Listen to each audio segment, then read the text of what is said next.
Now, it's time for Straight on the Point with your host from some undisclosed location. Here's Jesse T.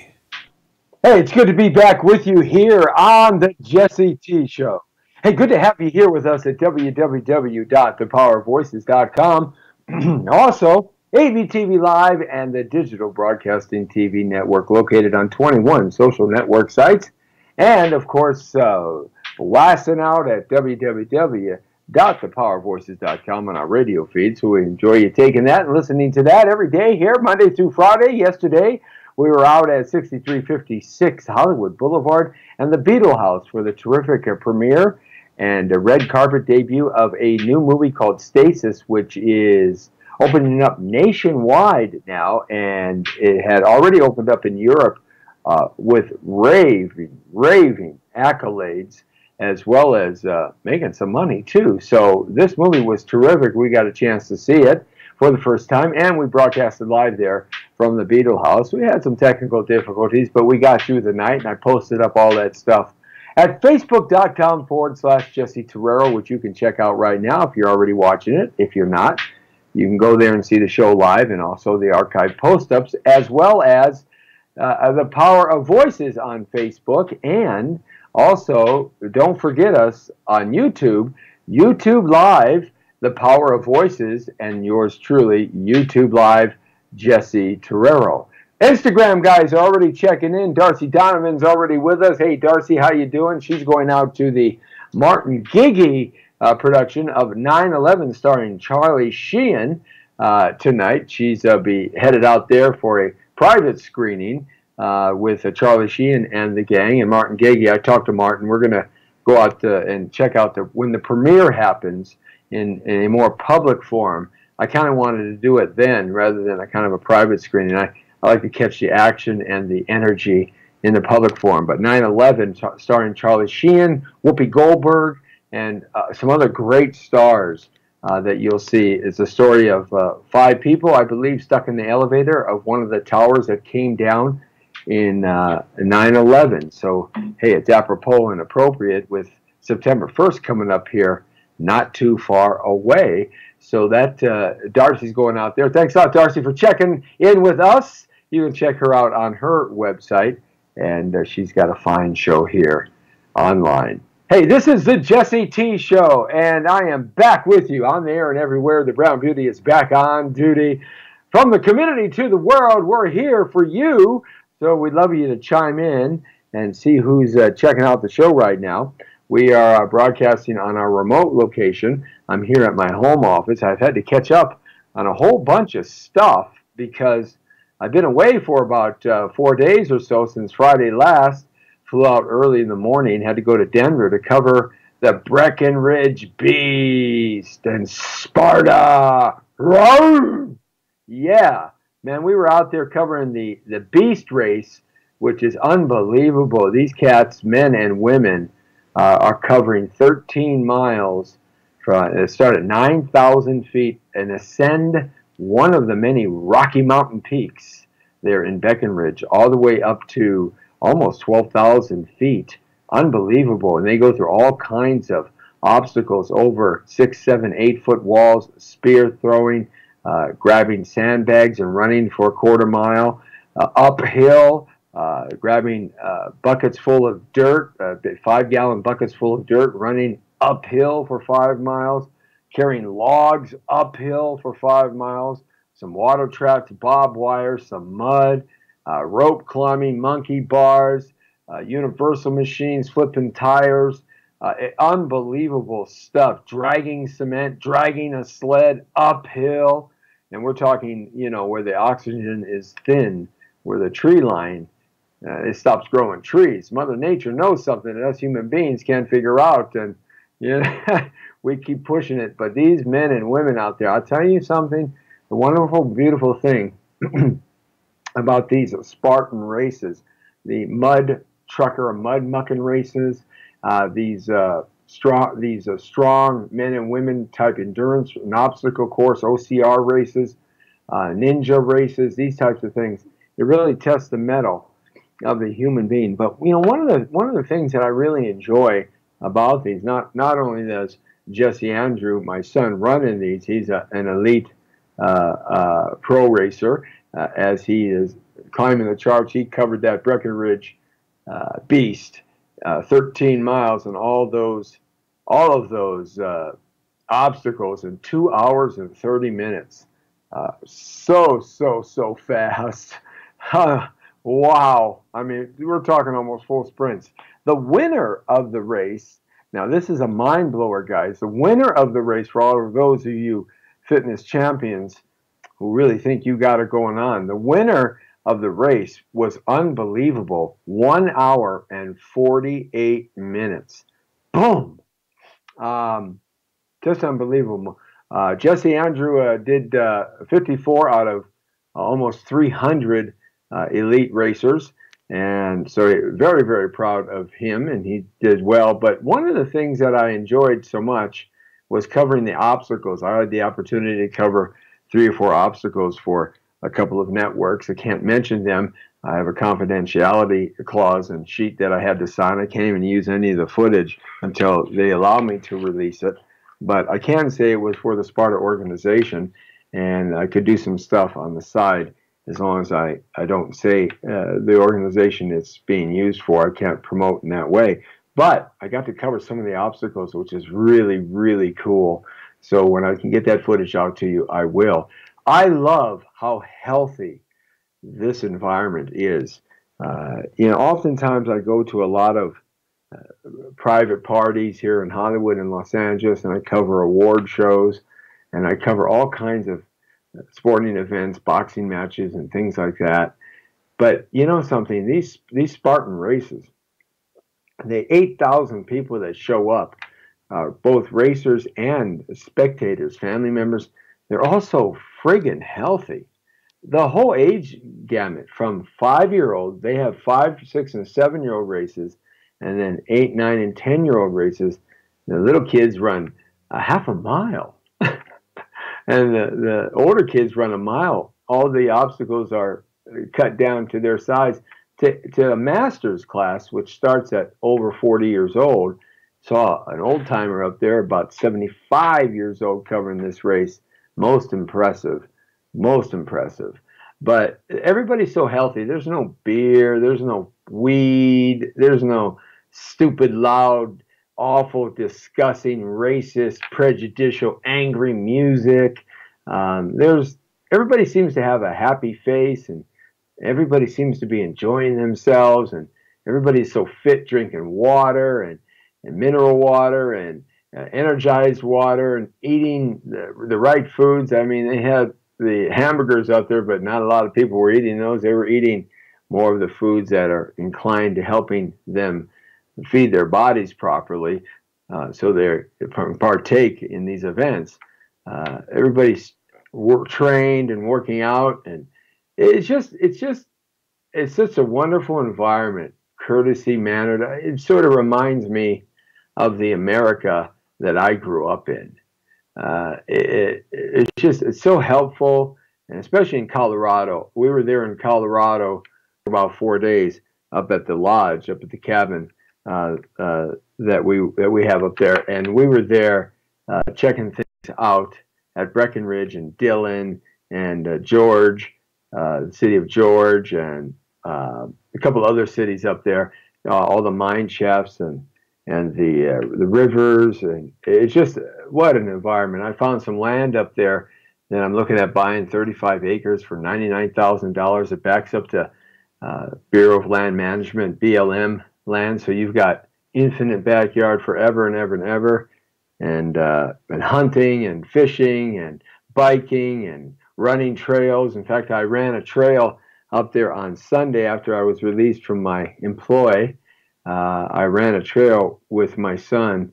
We both took off, and it was an 8-mile trail up to the waterfall and river that dumps into, if I can recall the name of the river, the Blue River.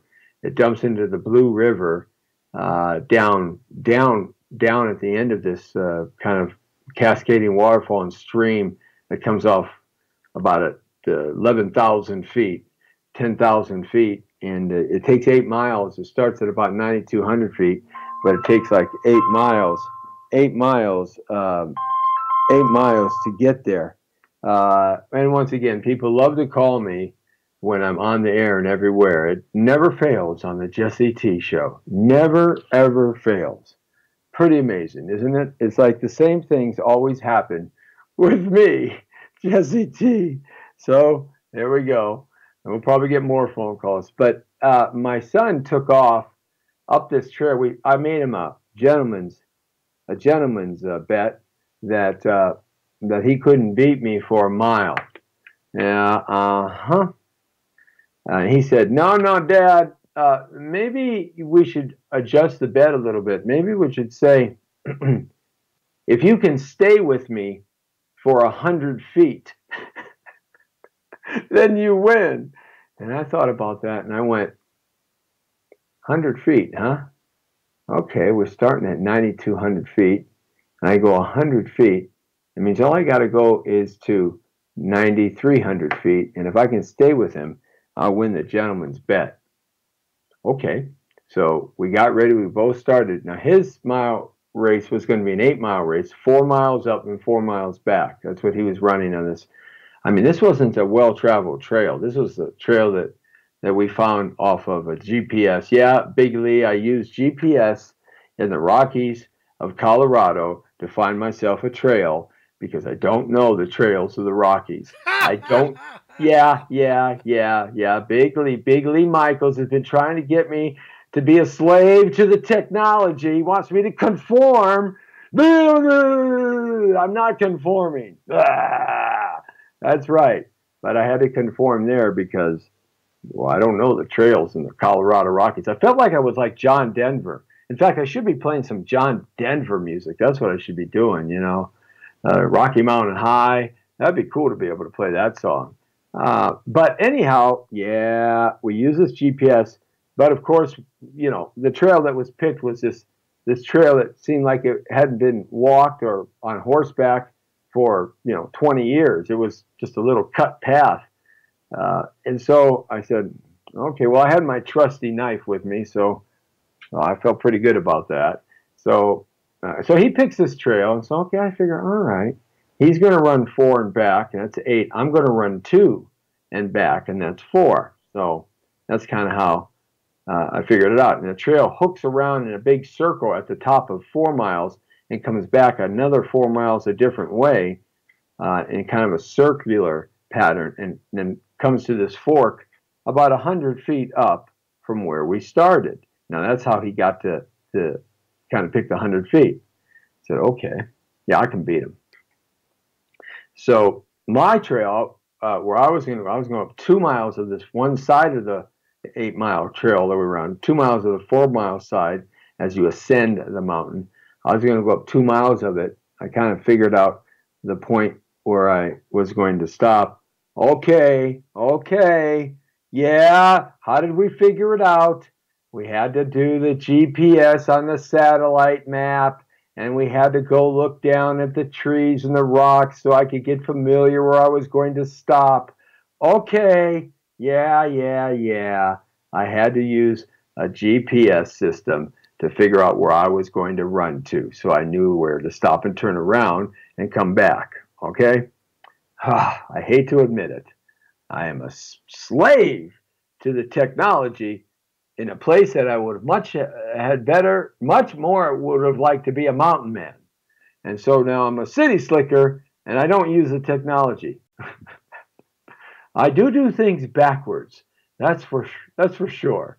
But so I said, okay. So we got ready, stretched out and whatnot, and then I let him say go. No, he said, Dad, you say go. I said, oh, well, that makes sense. I even get the chance to say go, so I can like maybe fool him and talk him a little bit in my head, and then I just say go, right? So got him talking about something else. I said, oh, wow, look over there.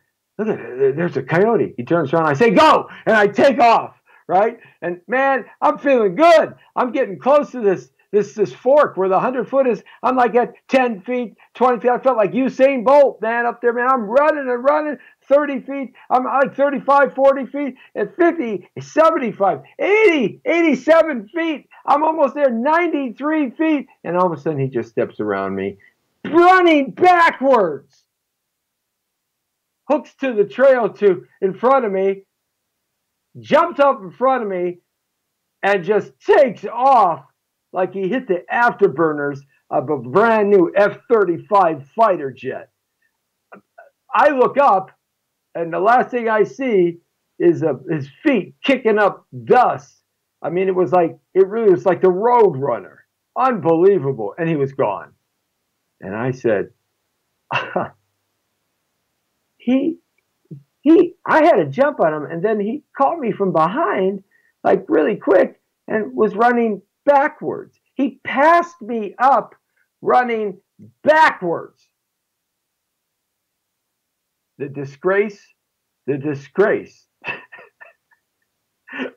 was thrown upon my shoulders at that moment. So anyhow, I posted all that up, and you can check it out on facebook.com/Jesse Terrero. And the actual fun part of the post is when I got up to my 2 mile mark, and I kind of took a breather, and it really, I was sucking wind. I was major oxygen deprivation. I never had run at 9,200 feet. I've never run that before, and so I got up there and I was just gassed out. Head was spinning a little bit, and I'm in pretty good shape. So I'm collecting myself. I was recovering pretty quick, and I saw some critters down below where I was standing as the ridge kind of slopes down about 300 feet. A lot of felled timber. That means timber had been knocked down. And I was up there looking down, and I noticed this black spot down about 350 feet, 300 feet or so. And remember, it's dead quiet up there. It's just myself and Mother Nature. I felt like maybe I should be running, that reality show, Naked Man and Women in the Jungle. I felt like maybe I should take my clothes off and run down the trail. Then I could be like Naked Man running in the Rockies. It makes it good for a good reality show, huh? So, I did post up the new gear I'm going to wear at the Valencia Castaic Sparta race. I did post that up. You can see I was posing and checking out some gear. I'll get your ideas about that at facebook.com/Jesse Terrero. One of our designers who watch our show on a regular basis, the great Desai Suman, we had her in. She's traveling around the world, a world-known designer. She makes dresses for women at the Academy Awards and other places. She posted up after I posted the picture. She said, "Jesse, my, we have to make you some new gear. We're gonna outfit you with some good sporting gear." I said, "Oh, that'd be great." But I kind of like what I was wearing, so you can check that out. So anyhow, I'm looking down in this black spot, and I swear to God, as God is my witness, there was movement down in this black spot, this whole black spot. And I'm thinking, oh, great. I'm up here in the Rockies. I'm on a trail that is not really traveled as much as the other trails. I'm up here by myself. I'm gassed out. I'm trying to collect and get a little breather before I turn around and run back to complete my 4 mile run.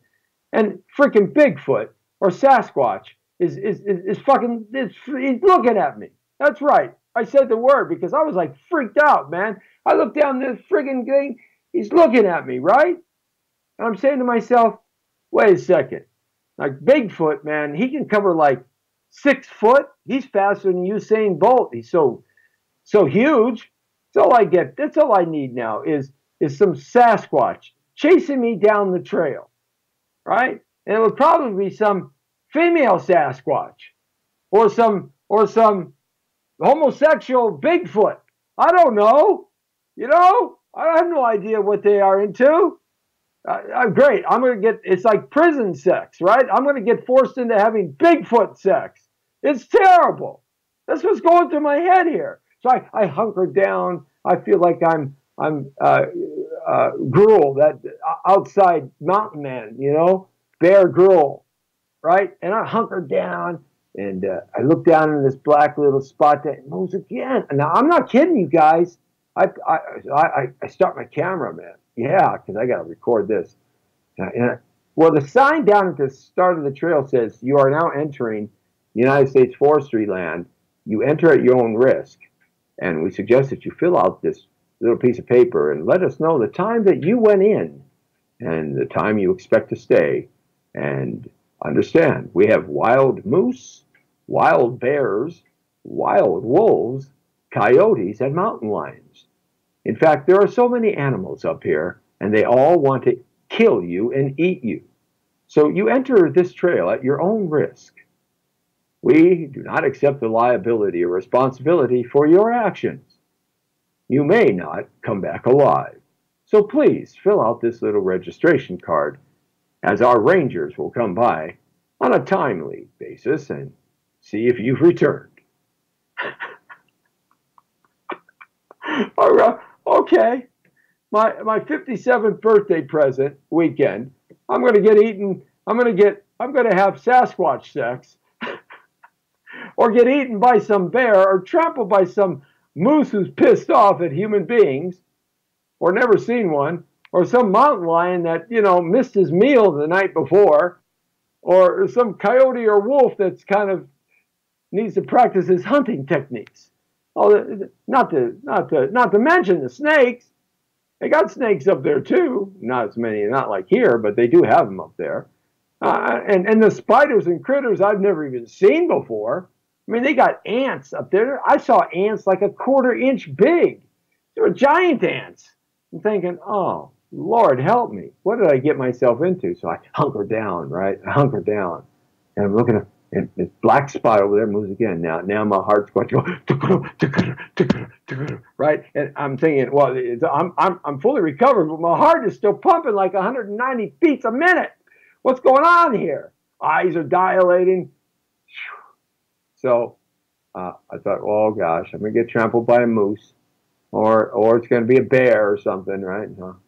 So I sit there, whip my trusty knife out, and I look at my knife. It's a little knife. It's only like, it's not like a Jim Bowie knife, right? It's like I'm going, what am I going to do with this knife?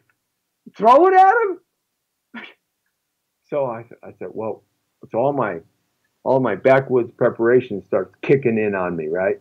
On how to deal with these situations. So if it was a grizzly bear, well, they don't have many grizzlies down that far south in the Rockies. They're more north in the Rockies. So it's probably not a grizzly. If it's a grizzly, you just play dead. You can't outrun a grizzly. They run 40, 50 miles an hour, and they weigh what, like, 1,700 pounds or 2,000 pounds or something. You can't outrun a grizzly. So you just kind of play dead, and hopefully he thinks you're dead. You bow down to the grizzly bear. If it's a brown bear, you can kind of get really big and make a lot of noise, and the brown bears will scare usually and run away. But they don't have a lot of brown bears up there, so that's black bear territory. So black bears are like psycho bears from hell. You don't quite know what they want to do. Sometimes they'll run, sometimes they won't, sometimes they're a little aggravated. I mean, if the black bear got pissed off at Mrs. Black Bear, then he's pretty pissed. If Mrs. Black Bear got pissed off at Mr. Black Bear because he didn't come home with some bacon, she's pretty pissed, right? And if you're too close to black bear cubs, well, you better do something. And black bears can climb trees real fast, and they run real fast, very aggressive. And a big black bear is like 1,000 pounds. A big giant black bear, like 800 pounds or something. So when you face a black bear, you have to make a choice and hope that the choice is that he didn't see you. They're the wild ones. Okay, so. Or you need to back off where they're at and get the heck out of there. Exit stage right, like Snagglepuss. So I'm up there, and I figured, okay, it's not a moose, because they're like 9 feet tall when they're standing up. So I'm looking at this, I'm thinking, okay, it's a black bear situation. It can't be Bigfoot, because Bigfoot smells. And that's what all the Bigfoot hunters say, the Sasquatch hunters, they say that Bigfoot and Sasquatch has this terrible smell to it. You can smell it. All right, so I'm thinking, okay. All right. Well, you would smell if you had a lot of fur, didn't have any deodorant either. I mean, come on. They should have like a Bigfoot Circle K market where they have Bigfoot deodorant for Bigfoot, and Bigfoot wouldn't smell so bad. But so now look at it. So I kind of go, okay, it's a black bear, and then I see these two little cubs off in the distance. So I raise my camera, and I got my camera sneaking down like this. For those of you who can see on AVTV Live and the digital TV broadcasting network, I'm bending over. I feel like Bear Grylls. That's the guy. Yeah, and I got my camera up. Well, my camera couldn't zoom, and I tried to make it zoom, and I'm fidgeting around with my camera, I'm thinking, oh, man, I'm making a lot of noise here. So I just kind of laid the camera up there like that, right? Just like that. For those guys on Instagram, just like that, right? And I'm just letting the video go. And I thought, well, this isn't working. And then the black spot kind of moves again. And that's it, man. I'm exiting stage right. So I back down, turn around, whip my knife out, and I run down the trail with my knife out the side. If you ever have to run with a knife, you got to run with it down and out. Okay? So I'm running, and I'm running with it out in case I get stuck by any black bears pulling my flank. Now, I don't know, man. Maybe these black bears have, combat soldiers. I mean, I went and saw Planet of the Apes, and according to Planet of the Apes, man, these guys can communicate, these animals. So I thought, well, maybe it's Planet of the Black Bears. So I'm running down the trail, man. I am booking it. And so I caught all this on video. You got to watch it. It's funny. It's hilarious. And so I get it all the way back down to the fork that I started at, and my my son, he's already there waiting for me. What took you so long? And I go, you won't believe it. And I knew you were going around the other way. You were going to go around the bend and come out that way because that's what we planned on doing. So I wasn't concerned about you and the bears. But I think I had an encounter with a bear. I swear to God, or Sasquatch or something. And he goes, that's wild. Because when I was up at about 4.5 miles, I heard this big kind of roar. Rah! And I said, wow. He goes, yeah, I heard it. And he said he heard it. So there was something down there. So he made it around the other back of the trail where I knew nothing was. And he's sitting there waiting for me. So I posted all that up there on Facebook.com/Jesse Terrero for your amusement. But today I wanted to talk about a couple things. That was my weekend, and today is a new day. We came in on Monday, and it is a new day in paradise, that's for sure. Tuesday here in Southern California. I got to say some things about the Hurricane Harvey, tropical storm, massive Hurricane Harvey. I really got lost in what I was doing up there. I kind of lost track of what the world was going through. So today was the first day that I had the opportunity, because when he came back, last night I was at broadcasting live from the Beetle House for the Star Stasis movie premiere that I talked about. So I really didn't get a chance. I didn't get home until about 4:30 in the morning. So I really didn't get a chance to really kind of see what's happening with Harvey. So I spent a couple hours today kind of watching the Harvey news, Man, I am blown away by this disaster. President Trump was down there. It looks like the government is really kicking in. It looks like the government learned to do the right thing for all the wrong things they did with Katrina, because everything seems to be going really smooth with the National Guard, the military, and local police, and EMT, and the governors, and the mayors, and the senators, and the congressmen, and the presidents. The politicians look like they have it right on the button. They look like they're doing a great, great job down there with helping these people. But I'm thinking to myself, all that water, thinking to myself, Lee was telling me yesterday, over 600 square miles is Houston, the fourth largest city in America. They were talking 5 to 8 million people are going to be affected by this, or already are. And I'm watching these scenes, and I'm saying, do you have any idea the damage that water is going to do? It's going to be like Detroit, I mean, they're going to have to tear everything down. That's it. Everything's going to have to go away because the mold is going to set in. They're not going to save everything when your house is 10 feet underwater. Everything is ruined. They have to gut every single house, and if the water is going to last at any moment underwater, is the wood framing or anything for any length of time, it's destroyed. it's going to be destroyed. And then the mold sits in, and the fungi, and the bacteria, it's gone. They're just going to bulldoze these houses. So I was thinking, I wonder how many contractors it's going to take to rebuild this city. We're talking, they're saying about $1 trillion. I think they're shorting themselves. I think this thing is going to be $2 or $3 trillion by the time they get done with it. I mean, Katrina, the folks in Katrina that were hit are just in the last 4 or 5 years, 3 or 4 years, are getting over Katrina problems. This is the flooding is. This is a different kind of disaster because this water is just sitting there.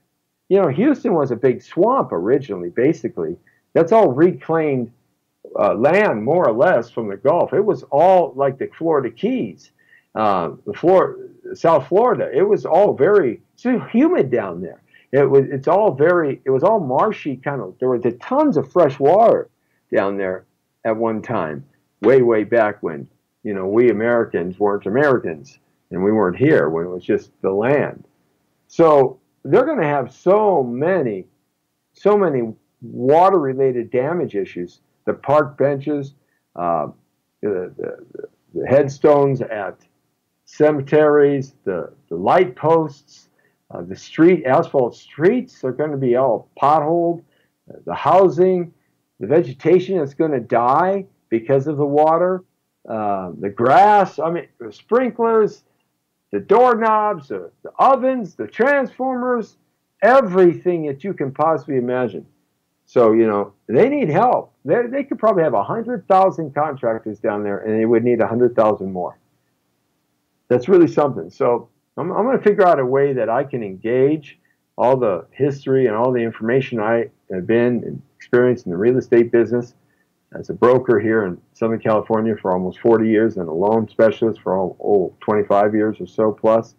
And I built homes, developed homes from the ground up, a number of them over the years. So I'm going to figure out a way that I can go down there and help some of those folks out somehow in some way with my connections, and also maybe look at a way to set up a business. But let me tell you guys, that leads me to what I wanted to talk about. One of the things is I was cruising around looking today at what's happening, and I'm really not. It's really sad. There's this Exxon gas station that I caught a picture of down there. They're charging $8.76 a gallon of gas. There's another one that has boosted their gallon of gas like $25 a gallon. You know the dollar water bottles that you get all the time? $20 each for a bottle of water. Almost $50 for a 24-pack of regular 99-cent water. You have so many people gouging people.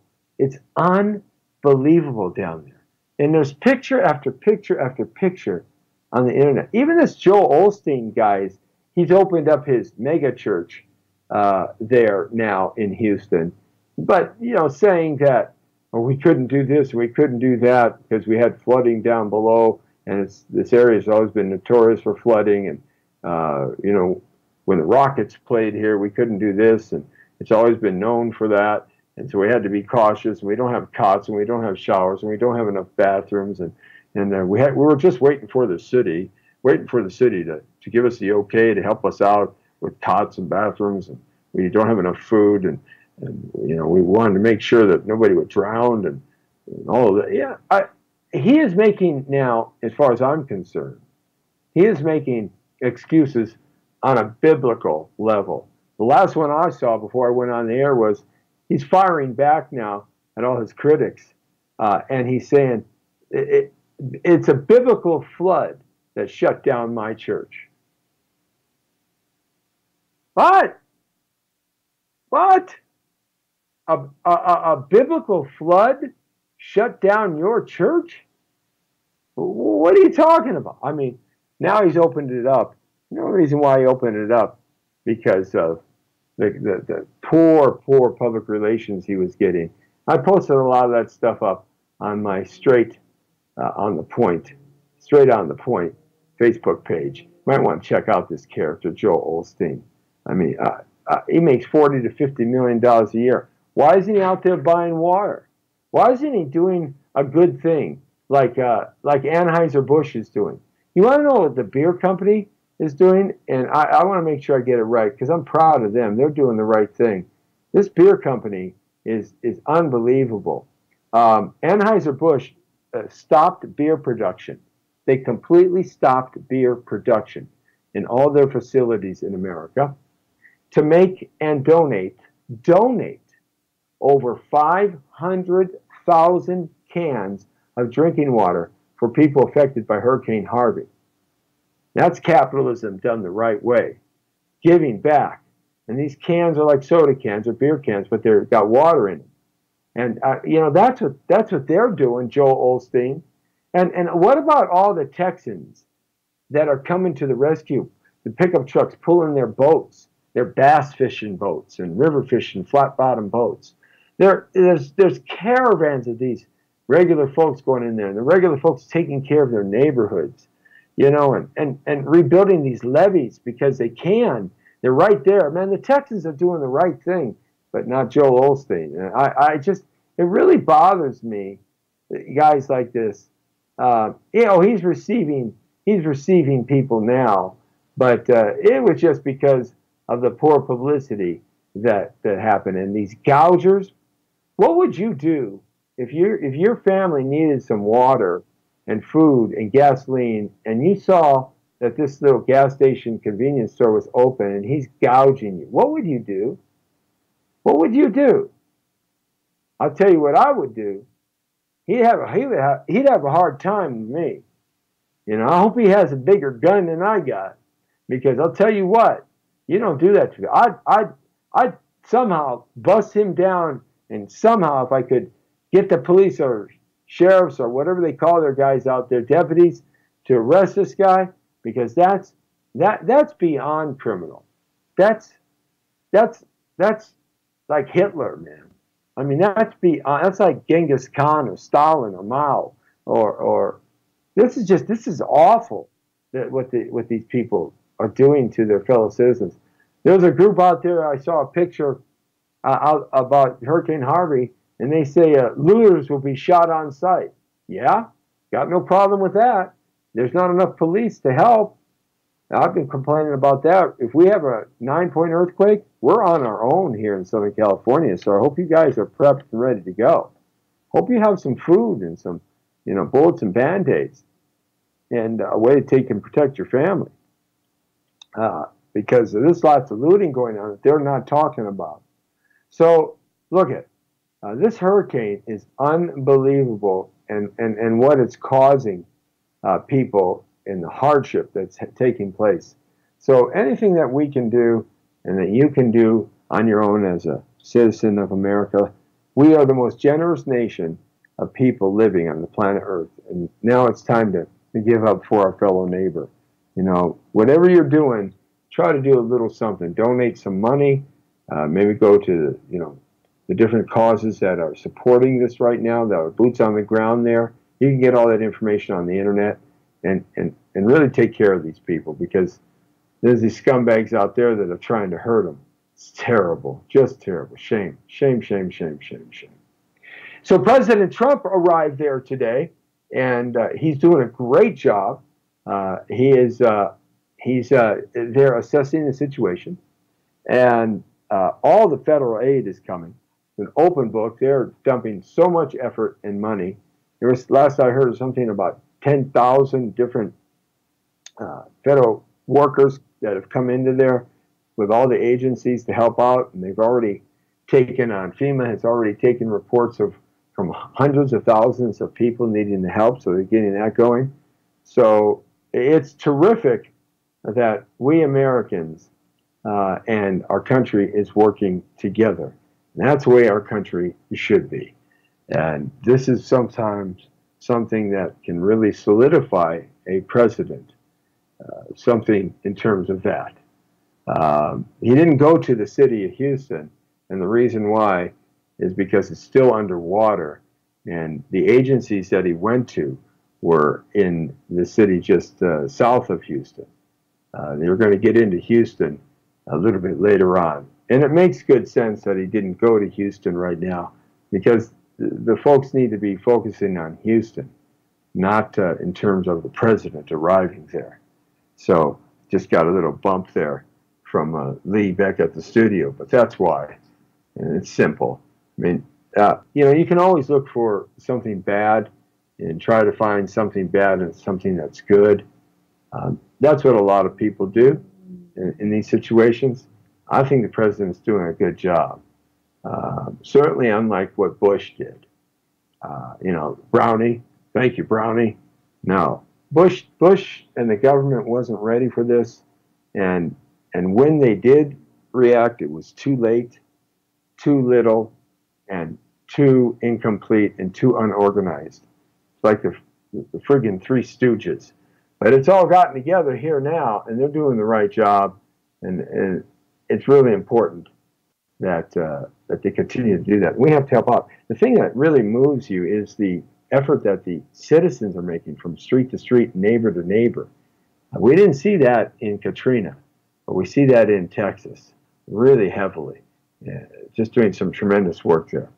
So that leads me to something else that I wanted to talk about in terms of our president. I'm not going to get too much involved today in the heavy political agenda, but of course North Korea popped off another missile over Japan, and it's a tough situation there that our country is in, and our legislators and our president is facing, because this is a problem that's been created way back at the end of the Korean War by not really keeping North Korea in check. And the reason why is because China always controlled North Korea, and that still is the reason today that we're not doing a whole bunch. We're trying to position China to do more. But there is going to come a time where this little boy is going to exercise his temper tantrum just a little too far. I hope it doesn't happen. But if it does happen, I hope we wipe him off and obliterate him off the planet Earth. That's my opinion on it, if it does happen. So there's really not much that you can do until you do something about it, because he's not living up to any aspect of civility, world civility at all. China is trying to, kind of play both sides here. And they're really not doing what they should be doing as well. They've done a little bit more, but that's why this guy exists in North Korea, because of China. It's no other reason. So I don't want to duress too much about that, but I do want to talk about this Sheriff Arpaio being pardoned. I don't see what the problem is. Do you have any idea the last president and how many people he pardoned that were stone cold criminals and stone cold, really despicable people? It is thousands that he pardoned. And nobody said anything to him about anything. There wasn't a great uproar. There was just a little bit of an uproar, but not that much, really. But yet, President Trump lets a guy who's got a misdemeanor charge on him. It was a misdemeanor charge that he was found guilty on. Okay? 50 years of service as a policeman to his community, and that he kept being voted back in and back in and back in, because down there they have to vote you in. So he kept voting back in and back in and back in, and yet he's a big bad guy. Well, let's kind of check out what Obama did in his pardons. He had 1,715 acts of clemency, including 504 life sentences. Yeah, let me say that again, if that doesn't register, folks. President Obama let 504 criminals that had life sentences for the heinous crimes that they conducted to get them a life sentence, he pardoned them. 212 pardons, and released terrorists back to the battlefield. Remember Guantanamo? All those cats that were being held there that took arms and killed Americans, he let them all go. And almost all of them went back into the field of combat to kill more Americans. But nobody said anything about that, and nobody says anything about that at all. So President Trump pardons an 85-year-old sheriff with over 50 years of public service for upholding his constitutional oath of office, and President Trump gets hated for it. It's a misdemeanor. It was plead down to a misdemeanor. So where do people get off pointing the finger when they should be pointing the finger back at Obama? Even if we look at Bush's and Clinton, they pardoned so many people, so many criminals. It's unbelievable. Just go back. It's all public record. It's unbelievable. See, this is what drives me insane. It's the hypocrisy of it all. It's people only rise to the occasion when it satisfies their personal needs for their personal outcome. Why don't we just go back a little bit? And if we're going to get somebody for doing something, then let's get mad at somebody in the past for doing the same thing. What are we not getting mad for then? We should be. I mean, hey, isn't it and shouldn't it be the same for everybody? I would think so. It makes perfectly good sense to me that it should be the same for everybody.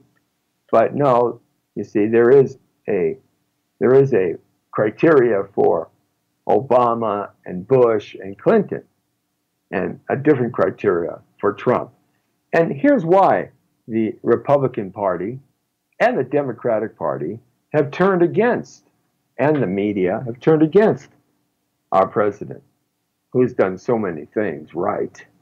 And today is just another example of how our government is functioning perfectly.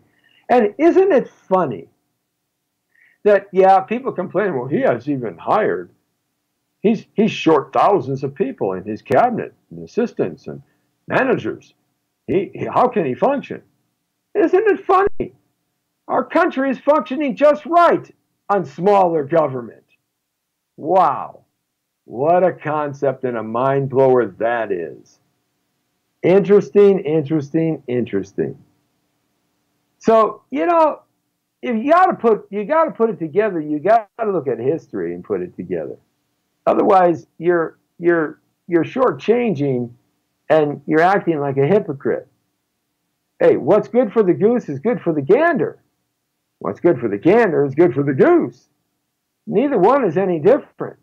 So if you're going to treat a situation a certain way, then treat it the same way you did in the past. Don't treat it a way in which, just satisfies your current condition. Famous dictators of the world. These were left-wing dictators. Let's count them out. Mao, communist. Hitler, socialist. Stalin, communist. Lenin, communist. Khrushchev, communist. Gorbachev, communist. Mussolini, socialist. Kim Il-sung, communist. Kim Jong-il, communist. Kim Jong-un, communist.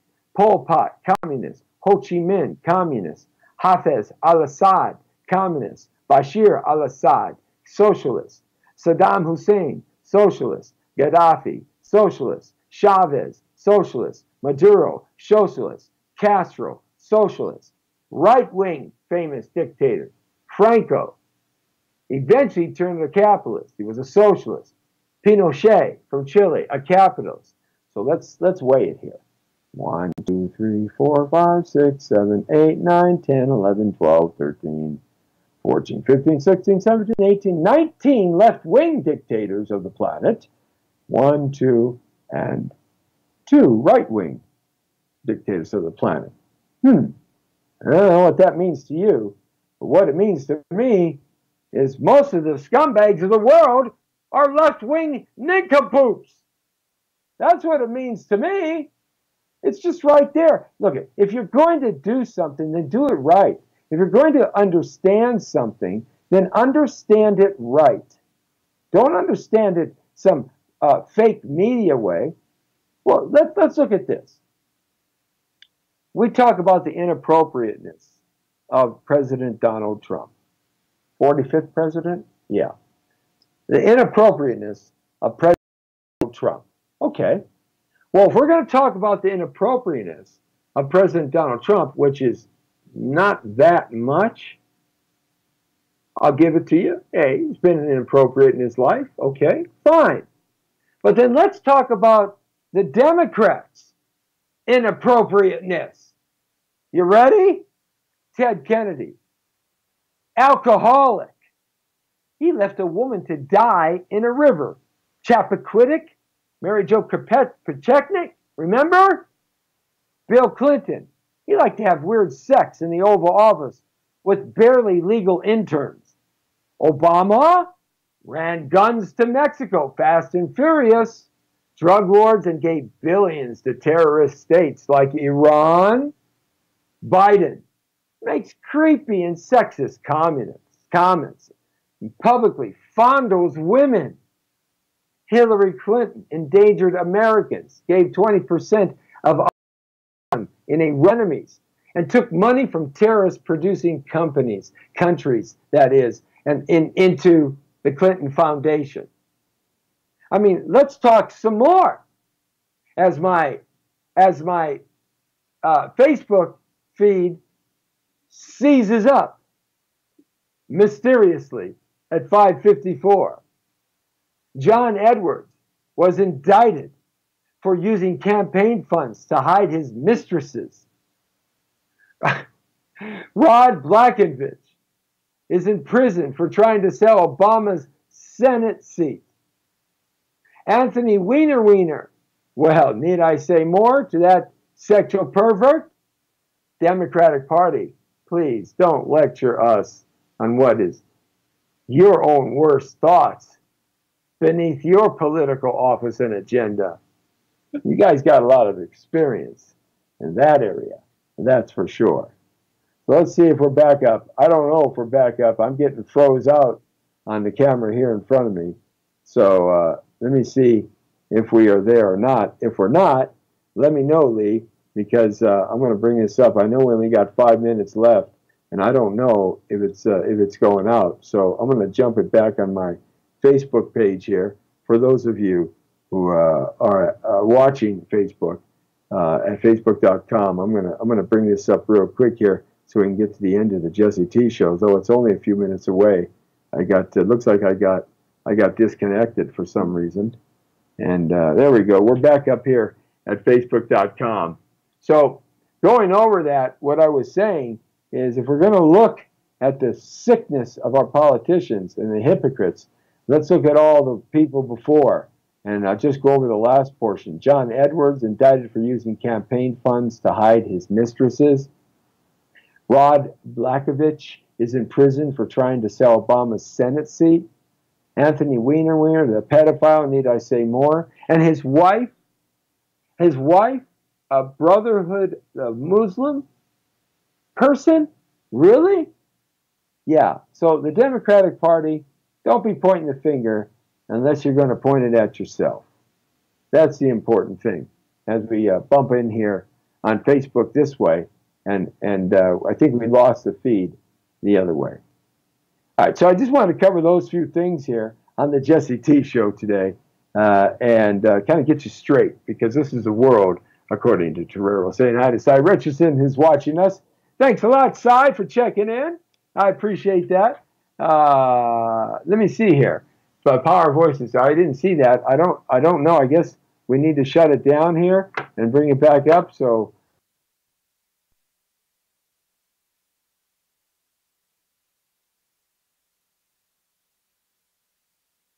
if he can get it in there, at the last second.